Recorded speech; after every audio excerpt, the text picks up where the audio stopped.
the community of cases reasoning, and the community of eXplainable AI. First of all, let me introduce myself. I work at the Complutense University of Madrid, where I lead the group of artificial intelligence applications. We have traditionally worked on cases reasoning. We have developed the J-Colibri platform, and in 2016, we started a line of research on explanations, knowledge-based explanation, and case-based reasoning applied to explanations. Presently, we have started the IC project that I will also introduce today. I've divided my presentation into 4 parts. To begin with, I will introduce briefly eXplainable AI and what's happening in XAI today. Probably some of you are already familiar with the basic description that I'm doing, but it is useful for me to connect with the second part, that is the research or the synergies between CVR and XAI. I will see the synergies in the second part, and then I will review some of the challenge and open research directions. And finally, I will describe the ideas of this IC project that has recently started. So first thing I would like to emphasize is that, as you may know, XAI is not new. Since the Mycin system, most of the knowledge-based systems provide some form of explanation. And explanations have been considered one of the most important capabilities of knowledge-based systems. But eXplainable AI is just living a very huge moment now, and why we have had this renewed interest in XAI. Mainly due to the impressive success of deep learning, but also because of the rise of algorithmic decision-making systems where we need trust, especially for critical systems or high-stakes scenarios. We have seen a lot of bias, ethical, and transparency on the media. And also, we have new regulation about the right of people of have information on the decision of AI systems. So what eXplainable AI try to do is to make the behavior of AI systems understandable to humans, understanding the reasons or causes behind AI reasoning, get insights into the models, give transparency by giving users detailed information about why systems have arrived to a particular decision. We need to decide if we want to explain the whole system or just a particular output of the system. There are different possibilities depending on the explanation system you are building. You probably know also some of the many motivation examples of AI predictive models with ethnic or gender bias. There have been cases where incorrect data fed into a black box model have gone unnoticed and lead to unfair sentences in justice or in finances, also in healthcare. I'm just want to emphasize one point, that is that everybody expects something different out of an explanation. For example, in this self-driven Uber example, what explanation is expected depends on the person, on the actor that is getting this explanation. The explanation is different for each person, and the expectation for a good explanation cannot be uniform. So in research of explanations, we need to deal with the question what to explain, when to explain, how to explain, but also to whom, who is the people that is receiving this explanation. We need to take care of aspects of personalization, deal with different expectations, be able to learn how to explain better depending on the person. One of the questions is, when do we explain? So typically the needs of explanation is a deviation from the expected behavior. So an inconsistent output, a discrepancy, or an anomaly. So in this moment, we just ask for an explanation. And what to explain. So we can decide if we want to explain the whole system, but in this example, just I'm considering just you are getting an explanation on a particular output. So the different users need different explanations, and we need to investigate actors' perception of AI and actors' needs and expectations. It's not the same, just the different actors of the system, as I said. This is a very interesting line of research, and this chart from IBM, from one of the IBM talks, illustrates very well this idea of the different explanation consumers. So this is one thing I would like to include in our research. Another question is how to explain. There are different techniques, or what we call methods of explanations, also explainers. These methods vary depending on different axes, different explanation goals, different knowledge, the domain, the level of transparency or interpretability of the black box model.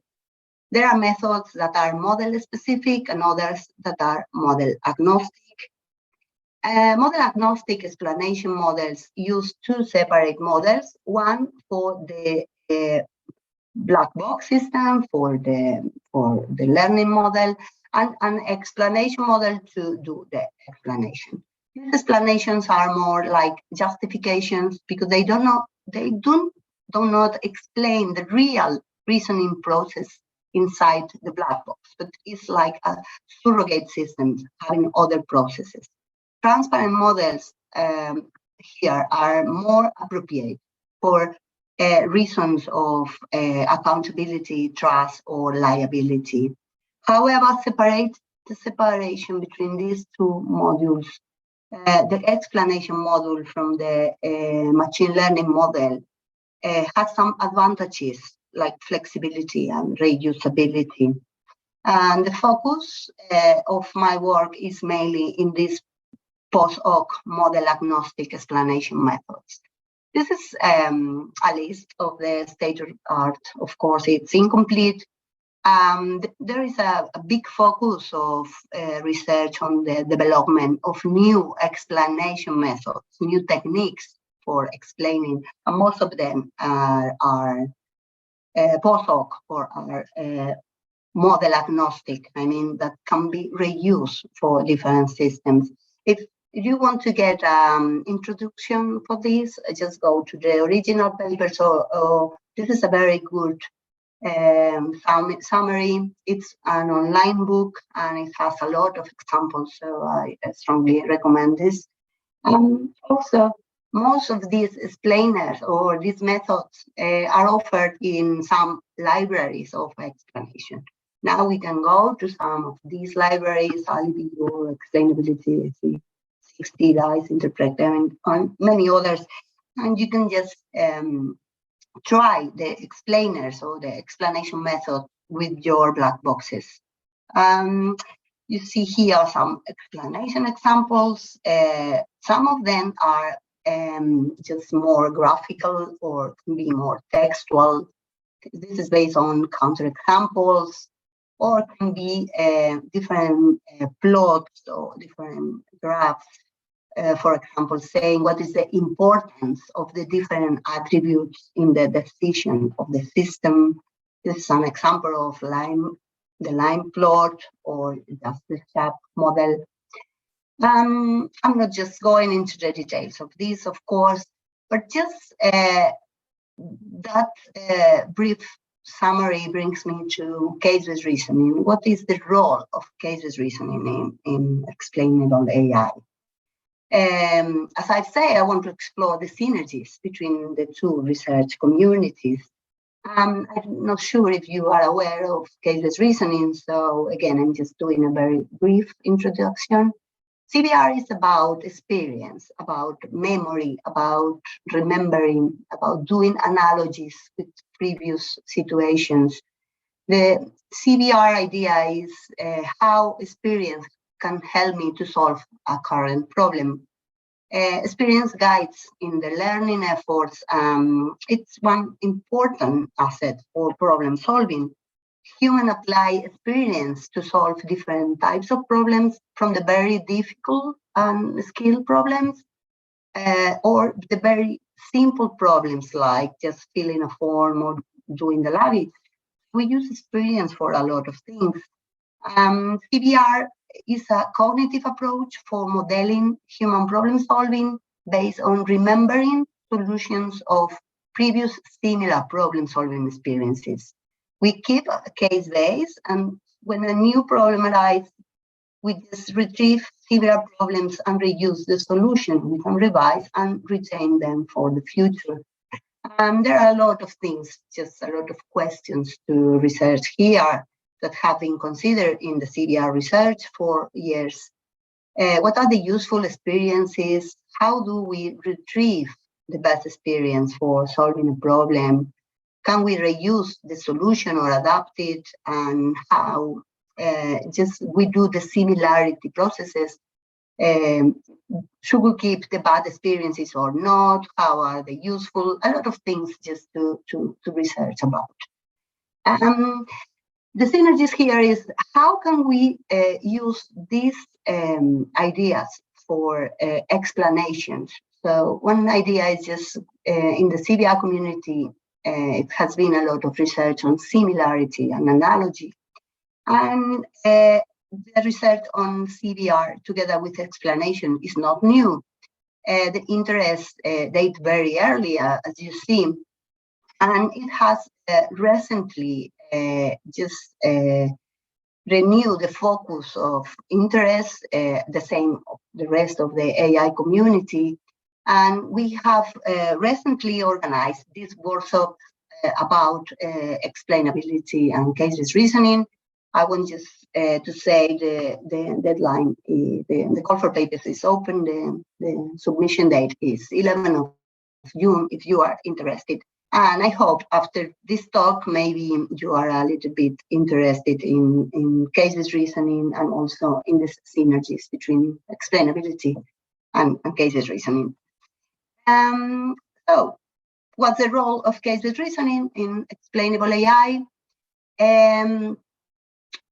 The main motivation of my research is that CBR has a key role in the general goal of having an AI more transparent, responsible, and accountable.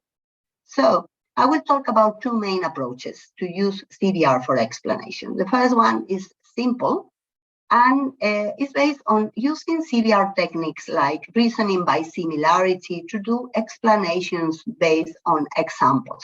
These are typical explainers, typical methods of explanation in the literature, like prototypes, adversarial examples, counterfactuals, influential instances.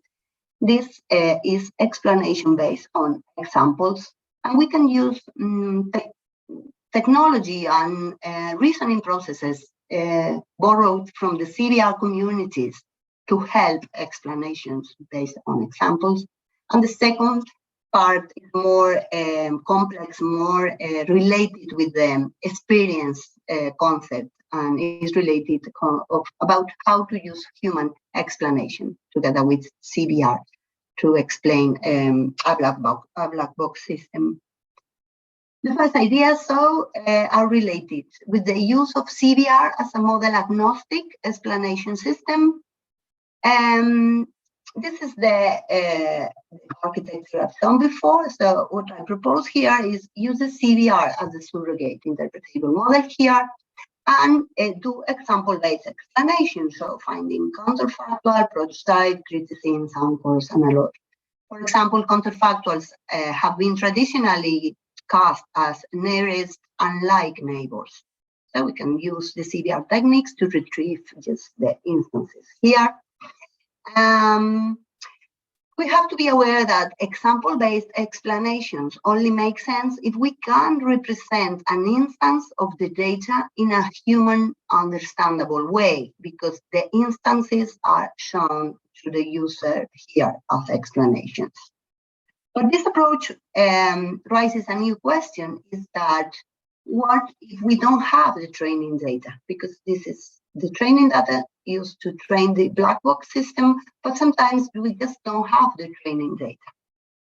So if we don't have the training data, we can use the idea of the LIME model, that is using perturbation to create artificial databases or artificial data sets around the decision boundary. If I have a query here, I artificially create perturbations around the query, and then I just can query the black box to obtain outputs for each member of this data set, D, that is obtained by perturbation, and then use the same D data set to train a surrogate interpretable model. It can be a tree, a decision tree, or a different interpretable model. This is the main idea of the LIME explainer, and then generate explanation that is really a justification based on this surrogate model. What we just do is use CBR, the surrogate model, and use this idea of perturbation. Perturb the query to produce a data set D, repeat the process of query the black box classifier, for example, to obtain predicted class labels for each member of D. It can be also for another type of system, but I'm doing the example with a classifier. And then use the CBR system to retrieve, using maybe weighted similarity, similar instances with the same or different classes, and use these instances to explain, or maybe we can just create more complex explanation about why these cases are similar or are different. So here we have a lot of research questions too. First thing to solve is what is the perturbation method used to produce this set D, and also what kind of explanation can we produce from the case base. We can find the similar neighbors or the unsimilar neighbors, contrasting instances, counterfactuals, or just do something more, a little bit more complex, but it depends on what we put here. So another question now is, can we do better? Can we improve this process? Because this is quite simple, it's already done, it's just based on retrieving instance, similar instance, or the similar instance, but can we do better by improving or including external knowledge in the different steps of the CBR system, meaning that, and I just put maybe taxonomies, maybe dependencies, maybe human knowledge here. Can we just put more knowledge into this system?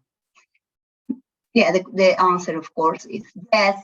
But first, I would like just to talk about the first question, because we were just saying we don't have the training data, but what if we have the training data for the black box model? So we have the training data, we have trained the black box model, and also we have this training data available for the CBR system. So we don't need to do the perturbations, or we can do the perturbations, but we have also the training data to take advantage of more data to generate these explanations. So we use the training data and can apply learning strategies, maybe learning a similarity metric in the cases, or learning embeddings, or just do complex perturbation methods. A lot of research here too. And in fact, you can see in this paper, Markin has proposed a 90-paper review to identify all the combination of these types of systems. This is called twin systems in the CBR literature. It's not only inside the CBR community, but also outside. And I recommend, if you are interested in that, just look at this review or just some of these references I've just written here. And the idea is, again, make a surrogate model based on case-based reasoning to help the black box. In this case, is a neural network to get explanation. Just supposing we have the training data. So we are in the case that we have the training data. This is twins, and the common ideas with the other is that we just run two separate modules with a common data set that separate labor of predictions and interpretability. We don't need to do that in parallel, but we can do in sequence, meaning that we can train this and just use, for example, the weights learned by the neural network and use these weights for retrieval. In the caseless reasoning system, maybe retrieve better counterfactuals or whatever we want to do here to generate this explanation. So this is what we can do if we have the training data. If we don't have the training data, we can create perturbation. If we have the training data, we can do other things. And what if we have additional knowledge? This is what I've just said before. If we put more knowledge here, we can do better explanation, or this is what we expect. We can include domain knowledge bases, dependency knowledge, or causal change, explanation patterns. There have been many approaches also in the CBR community using these extended systems to explain. One of the most important systems is SWALE. SWALE is one important system in the CBR community. It comes from David Leake's dissertations. The idea of SWALE is just feeding the CBR system with additional dependency knowledge. What if we have, apart from knowledge, we have human knowledge, human explanations that can be included in the database, and this can generate, for example, textual explanation from an expert. This is still a research question, and there are a lot of just groups working on these ideas, and I think that will be an interesting approach in the next future, and we need to be aware of these approaches. It is a brief comment on the SWALE system. This is, as I've said, quite old system, but it included a lot of domain knowledge in the form of relations of conceptual dependencies, but it generated very, very rich explanations based on experiences, based on different explainers that were stored, different ways of seeing the process of explanation. It's a very interesting system if you have time just to go at it. And one interesting thing for me is that it includes the idea of the importance of creativity in explanation. So I think we need to look back at the first works and see some interesting ideas were there, and we need to just bring them back to the present and just put some of these ideas in the current explanation systems. So the second role of cases reasoning in eXplainable AI is what if we have human knowledge, human explanations? Can we have a memory of cases of explanations and take advantage of the psychological evidence for human explanations, reusing and learning these explanations with the cases' abilities to capture the context and personalize these explanations?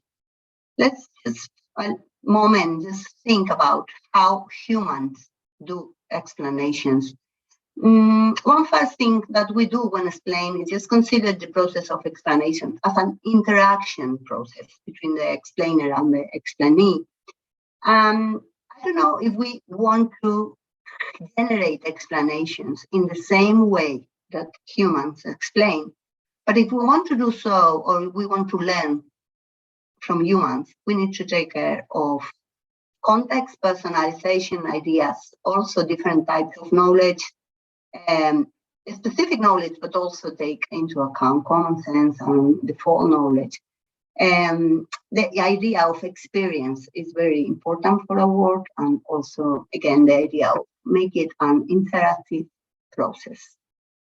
In the literature, there have been proposals from inside and outside the CBR community with this idea of learning, retrieving, and reuse human user explanations. There are very interesting aspects like argumentation, explanation like cooperative conversations, dialogue, as I said, context, personalization. It is still an open research, and most of the works are in workshops, and this is a line of work that we would like to explore further. Before finishing this part about the role of CBR in explainable AI, I would like just to tell you a little bit more about the research on the Gaia group about explanations. We have been working mostly in recommender systems. We have applied formal concept analysis as a technique for recommended systems. And also we can just see here, as we have included case reasoning as a key technique to explain other systems. We can have more details on the webpage of the research group that is just here. And for example, in this paper, we use CBR to retrieve and reuse line configurations for similar users in an image recognition system. Here we just offer a graph-based explanation using CBR and formal concept analysis. You can even try the explainer here. Also graphical explanations with contextual information in different systems. So I don't want to go into the details of that. I'm approaching to the end of this presentation. I would like just to talk about the challenges and the open research. Papers that present new explainers appear regularly, so we need to question what is the best explainer for my system? What is the best explanation for the current user? What does the user want to know? What is the explanatory context? What explanation have the user have seen before? And how can we personalize explanations? Can we just describe the system and the explanation needs? Do we have the vocabulary to do that? Or what can we use to describe that? There is some papers aiming to create conceptual models of XAI, taxonomies, ontologies, to organize and reuse vocabulary and terminology related to explanations. I also just think this is a very good approach that we need to review. This is another references, and my group has also just conceptualized the knowledge needed to explain recommender systems, and it is available in this webpage too. The second list of research questions refer to the fact of evaluation. Can different explainers be combined to explain better? How can a system learn to explain better? Can the system learn about the user, or the user learn about the system, and how we model this? And the most difficult question is, how can we evaluate the goodness of an explanation? Can you just provide metrics to evaluate? It is very difficult to answer this question, the question of what is a good explanation. We need to decide if we want to evaluate the method or just the final result. But when reviewing the literature with terms about what are the relevant properties of explanations, what we consider as good explanation, we find just properties like credible, truthful, consistent, useful, responsible, personalized, inclusive. It is not clear how to measure all these properties. So this is another challenge, how to calculate or how to measure these properties. And our proposal, again, is just including the human and experience in the evaluation processes. The take-home message regarding the synergies between CBR and explainable AI is taken from this keynote I gave in CBR just 1 year ago. Is that explanation is a reasoning process where the experience is important. And it can be a CBR process because similar situations have similar explanations. XCBR is not only example-based explanations. There are a lot of interesting lines of research in surrogate and counterexample and twins, but also we should be aware of all the knowledge to explain, semantic knowledge, also experience. Experience is knowledge and can be learned from a human explainer, and we can reuse human explanation as a very promising approach to XAI. The state of art exhibits a lot of work, and it's important to get back to important aspects from early papers. And don't forget, we are doing explanation for people, so we need to take care of good explanations, human-friendly explanation, and evaluation, being aware of the human that is receiving this explanation. I'm approaching to the end, and before finishing, I would like just to tell you a little bit of this project I see, intelligent sharing of explanation experience by users for users. This project has many of these research challenge or these things I've just described today here. It is funded from the chist-era European network. It started last March and it will last until 2024. And we would like just to take care of some of these challenges. This is a joint project between the Complutense University of Madrid, the Robert Gordon University in Aberdeen, the University College Cork in Ireland, and British Telecom in France. We want to increase the level of abstraction of the processes of XAI, including not only algorithm, but the whole explanation experiences. This is the idea. It's not focused in explanation strategies, but just facilitate the reuse of state-of-art strategies, but also compose this strategy, including experiential knowledge in the explanation processes. We want to move from explanation to experiences, including personalization, integrate data visualization.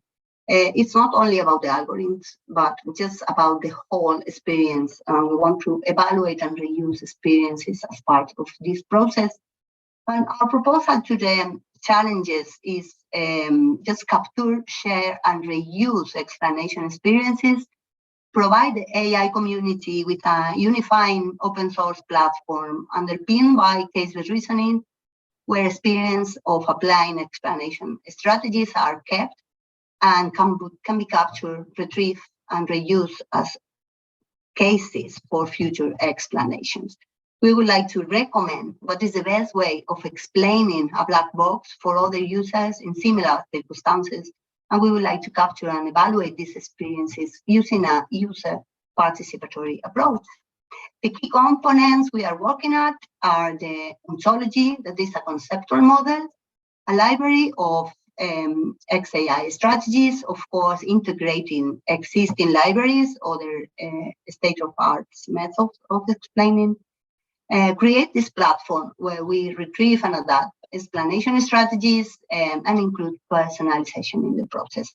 An important part of the project is also this evaluation cockpit, where we just acquire this case base of explanation experiences.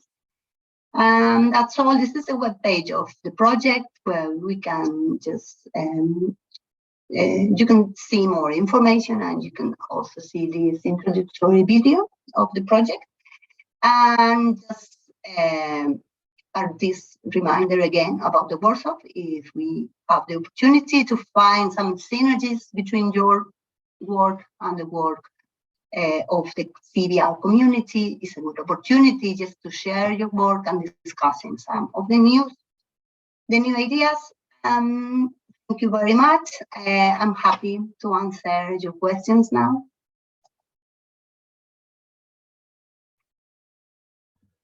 Thank you very, very much for a wonderful invited talk, Belén.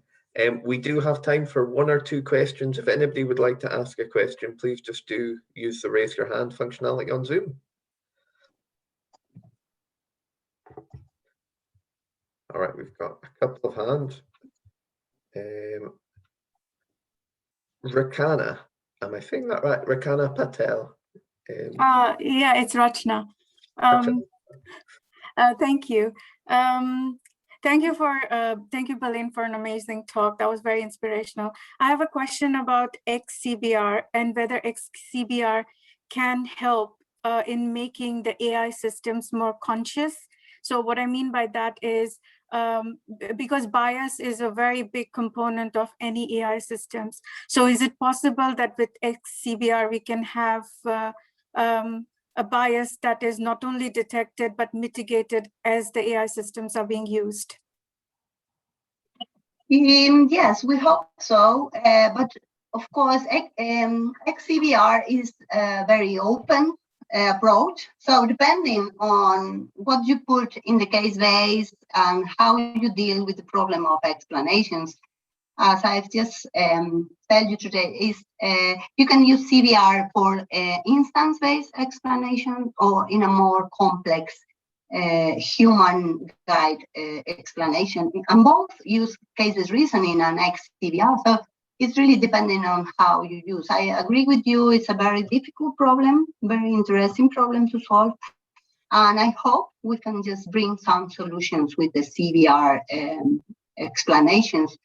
But it's not been done, and we need to work in this. And I'm not sure how other XAI techniques about this problem, but we need to explain the data. I mean, for me, the detection of bias in the data and in the system is more a problem of the data. So we need to explain not only the system, not only the output, but also explain the input data. What is the data that is used to train your black box? So if you can do that, and the engineers have an idea of what's the data, the explanations about the data, the problems can be solved more easily. But yes.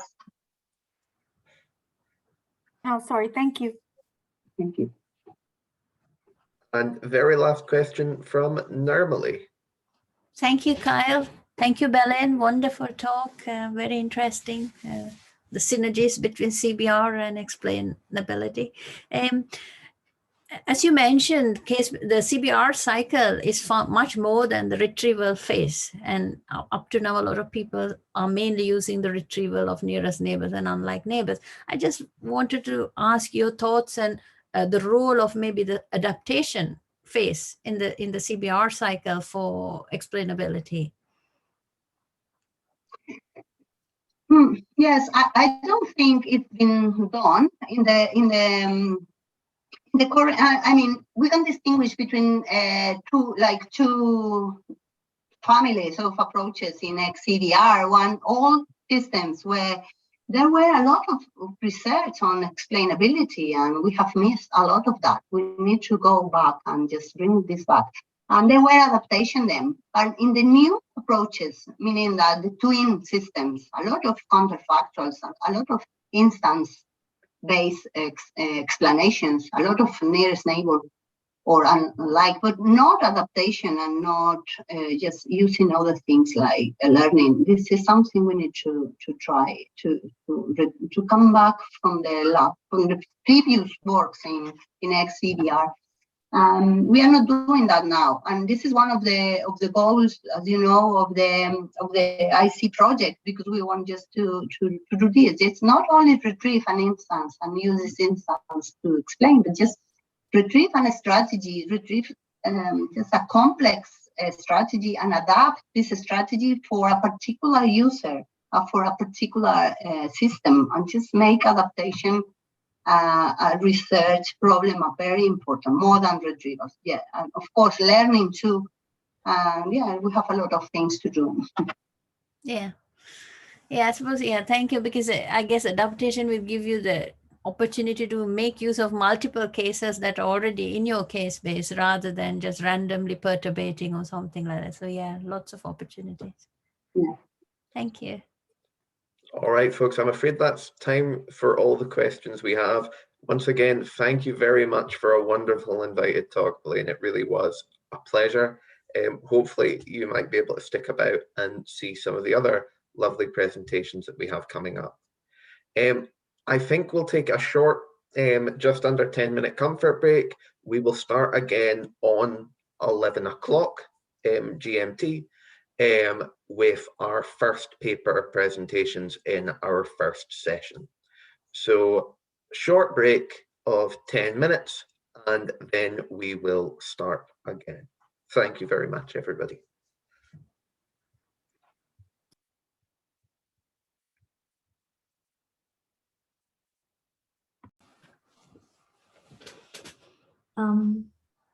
Thank you, Nirmalie, for the introduction. And today I'm going to present our work on counterfactual explanations for student outcome predictions with Moodle footprints.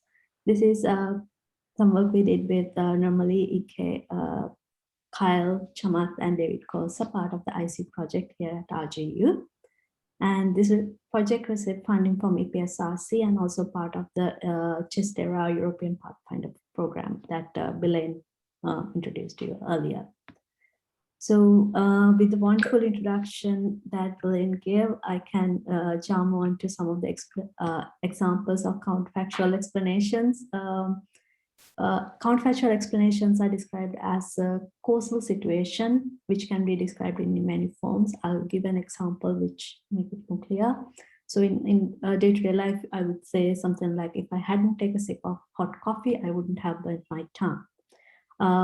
In the XAI domain, a very common example, a very common use case we look at is this loan approval or rejection use case. In that case, a counterfactual explanation would be, if the salary was some amount, the loan would be rejected. How does a counterfactual explanation differ from other types of explanations? For example, a factual explanation would be, an example of a factual explanation would be, the loan was refused to a previous customer who had the same salary as you. So it's giving you a previous case that was similar to you as a explanation. And also something to consider is a counterfactual explanation. Is it suitable all time? Answer would be no. A good example for such occasion would be, if the age was lower than 43, the loan would be rejected. In this case, the end user is provided with some information that they cannot act upon. They can't change their age, for example. So a counterfactual has to consider the features they press upon as well.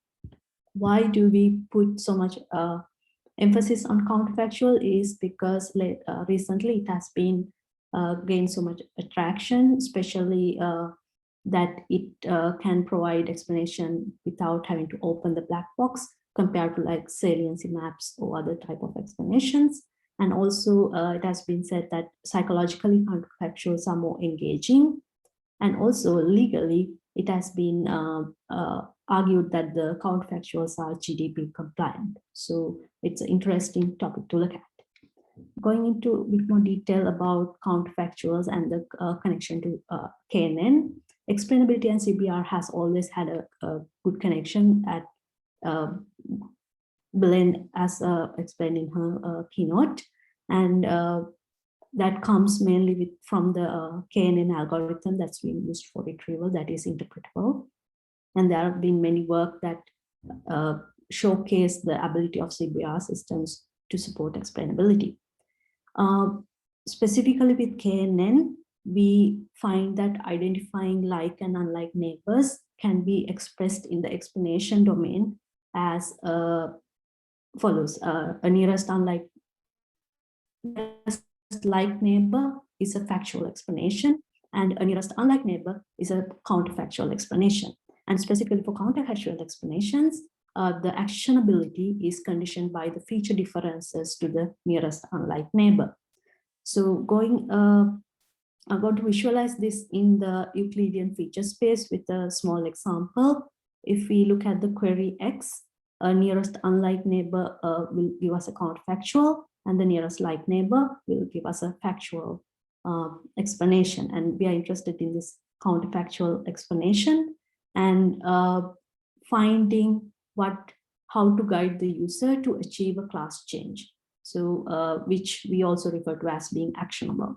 And the challenge we are trying to address here is how to minimize the changes needed. Instead of saying, change yourself to be like the nearest unlike neighbor completely, can we do it with minimal number of changes? So to reiterate the challenge, nearest unlike neighbor is the closest in the feature space with the desirable class change, but how to identify actual actionable feature subset. In this case, we have to consider the discriminatory features and also immutable features like age that the user cannot act upon, and also what kind of knowledge can we use to minimize the number of changes that are needed. In this paper, we proposed the discovery of actionable features using feature relevance explainers.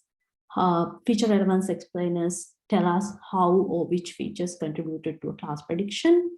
And the most common ones are line, sharp, or minimal feature sufficient subset methods. And in this paper, we showed a simple way how to engage this knowledge to change a class prediction by finding the actionable features. So first, let me give a brief introduction to what LIME is. It's a model agnostic explainer which creates an interpretable model around a query. So it's create a local interpretable model that is locally faithful, and instead it's not globally faithful, which means that it does not explain the whole black box, but only around the query that it's looking at. LIME has a complete component that it visualizes the explanation, but what we are interested in, it's the output, which is the weights it's put on each feature. So for example, the output we get is something like, for the first feature, this is the weight. Second feature, what's the weight? The weight indicates whether whether that feature had a positive or a negative contribution to the predicted class. This is considering that the black box is a probabilistic model that where the highest probability get the class prediction. So we use this knowledge to discover actionable features. I have a small animation to walk us through the algorithm. So first we have the query for which we are trying to create a counterfactual explanation. And we also have the nearest unlike neighbor, which I refer to as none from now on, that we retrieved from the Euclidean feature space. In the paper, we present two methods. I'll go into detail of one method, and we can derive the second one easily from that. So the first thing we do is in the query, we look at the line feature weights, how each feature in the query attributed to the class label that was predicted.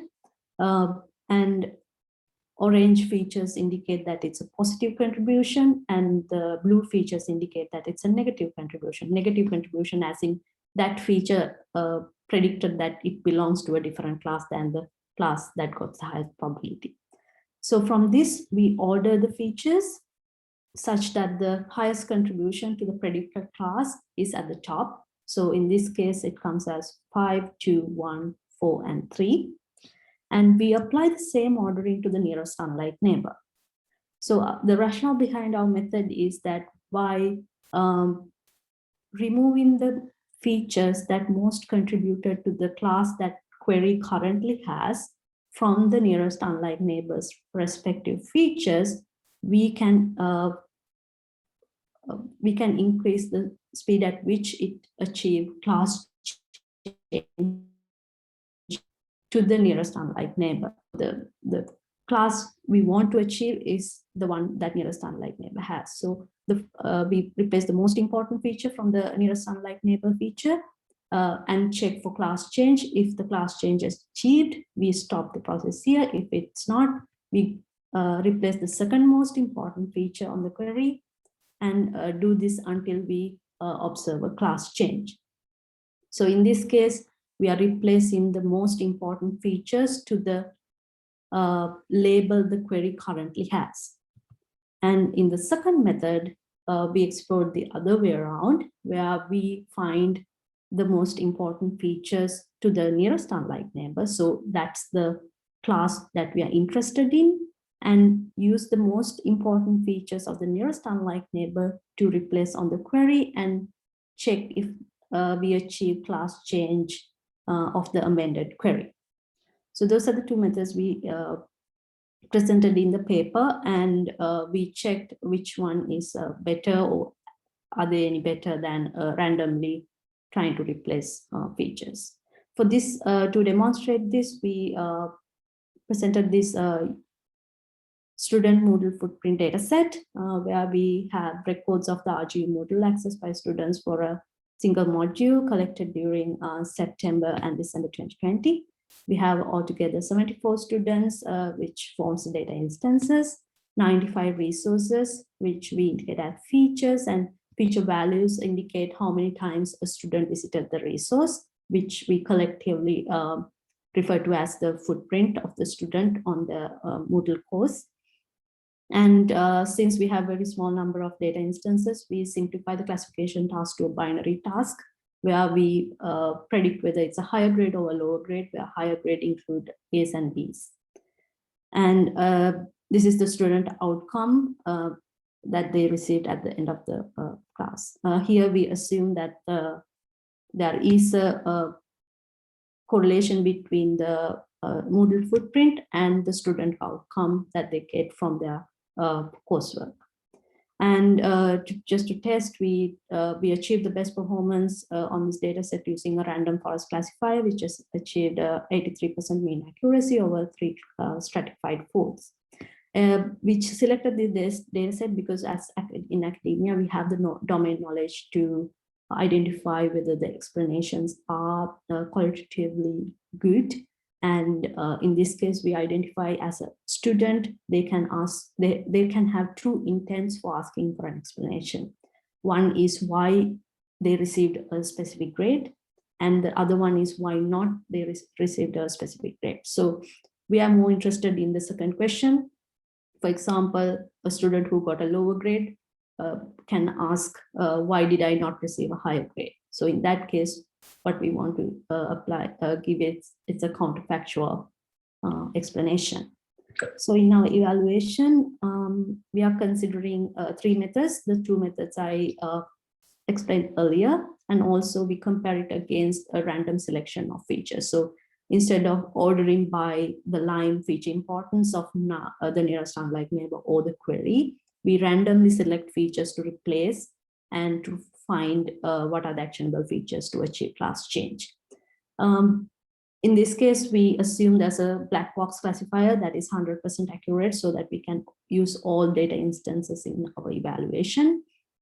We consider 2 data sets from the Moodle data collection. There are 74 data instances that either got a higher grade or a lower grade. And also we consider this other data set with data instances that are seeking a desirable class change, which means that a student who got a lower grade is looking to move up to a higher grade. Because in this domain, it is unlikely that a student who got a higher grade will ask the question, why did I not get a lower grade? So we are measuring how many mean number of feature changes needed to flip the class decision. In our results, we find that method 1 and 2 perform significantly better than the random approach, and also the feature importance of method 2, the feature importance of the nearest unlike neighbor, which is method 2, is more efficient when achieving class change in this case. So to conclude, we used feature relevance explain line to find actionable features, and the query was edited directly by replacing values from the nearest unlike neighbor and tested for class change. And we find that the feature importance of nearest unlike neighbor is more efficient, where we needed only 8. We reduced the number of changes by 8 feature changes compared to the query feature importance method.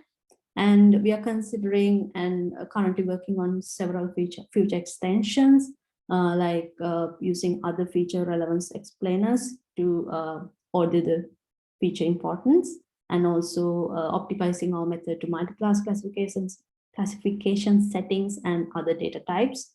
Currently, we are working with tabular data, and also consider the other aspects of minimizing change, which is minimizing the amount of change instead of the number of changes.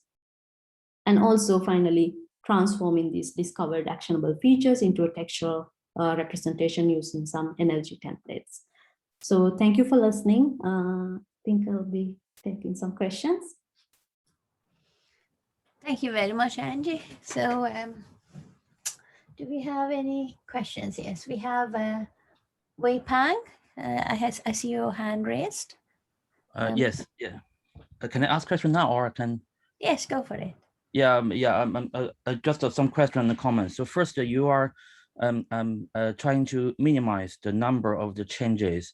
Do you also consider, how challenged to change each of the features?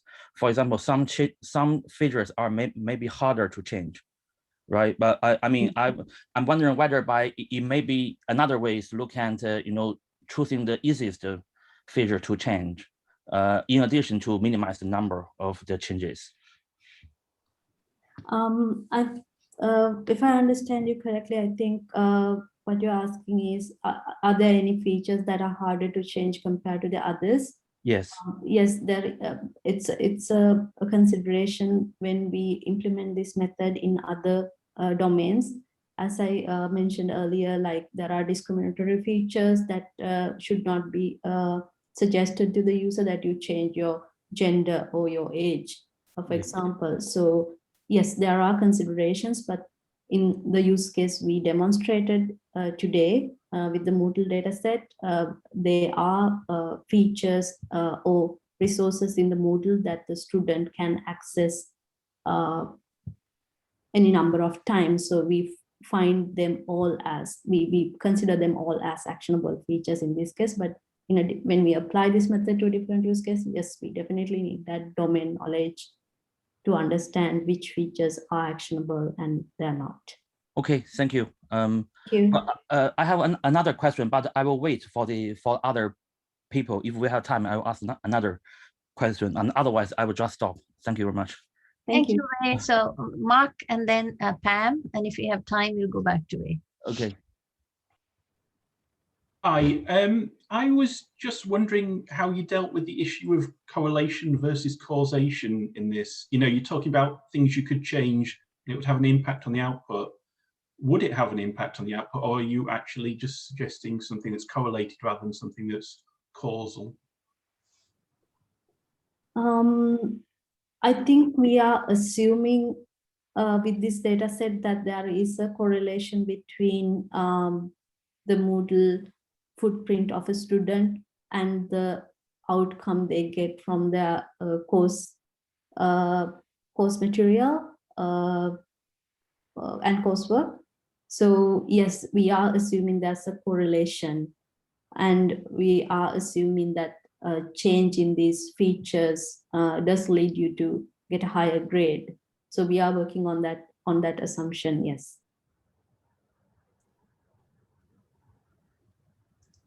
Okay, I maybe wouldn't agree with that assumption, but at least you're making an assumption. Yeah, I think with the black box achieving 83% accuracy, we see that it might not be random, but it's not 100% accurate as well.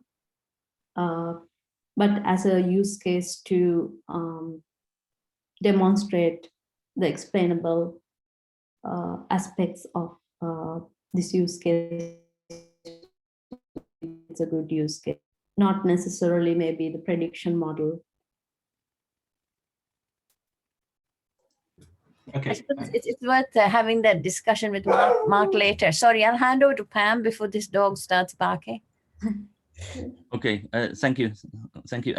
Another question is how do you think the way you define the neighborhood for your nearest neighbor, like the similarity matrix will actually affect the the way you are looking at those figures? I'm assuming are you using Euclidean matrix? Yes, we are using Euclidean matrix. So we are looking at the Euclidean feature space. Let me go back to this slide. Okay, so when we select the nearest unlike neighbor, we are looking at the Euclidean feature space. Here we are looking at the Euclidean distance, and with tabular data, it's quite straightforward. And we have only applied this method to a tabular data at the moment, but we will have to look at other more complex methods of selecting nearest unlike neighbor when we are working with other data types. Yes. Okay, thank you very much. Thank you. Thank you. Thank you. Sorry, Pam. Quickly over to you. Maybe if it's a quick question, otherwise we can. Yeah, it was just a very quick question. I just wanted to ask Angie, your classifier wasn't 100% accurate. Yeah. What did you think that the meaning of that would be, and how do you think it affected your results, and how might you change the experiment in future to figure out, to account for the fact that the classifier wasn't 100% accurate? Yes, I think that is a great concern when we look at explainers, because we assume that the prediction that the model gave is accurate when we try to explain it. There are literature that looked at maybe we need to warn the user that the prediction might not be as accurate or 100%. You might not want to trust the AI system when you do an explanation. But in this case, we assumed it's a, we looked for a classifier. We did the classification task to find random forest with the best with 80% accuracy. But in the explanation evaluation, we assumed it's a black box classifier that we don't know, which has 100% accuracy, which means that we always trusted the prediction that the black box gave us, which will be similar to the true label. It's not the ideal situation, obviously, but as Mark also indicated, the data might not be the best way to predict student grade. So there might not be a classifier that is 100% for this use case anyway. Just out of interest, which direction was it more wrong in? Did it predict more? Sorry, Pam, I have to, maybe we can take the question to after the break or something, because we are running slightly behind schedule. So I just want to say thank you very much to Dr. Wijekoon and all the questions and discussions. Can we now move to the next talk, please, from Aberdeen University? The speaker will be James Forrest, and the title is Are Contrastive Explanations Useful?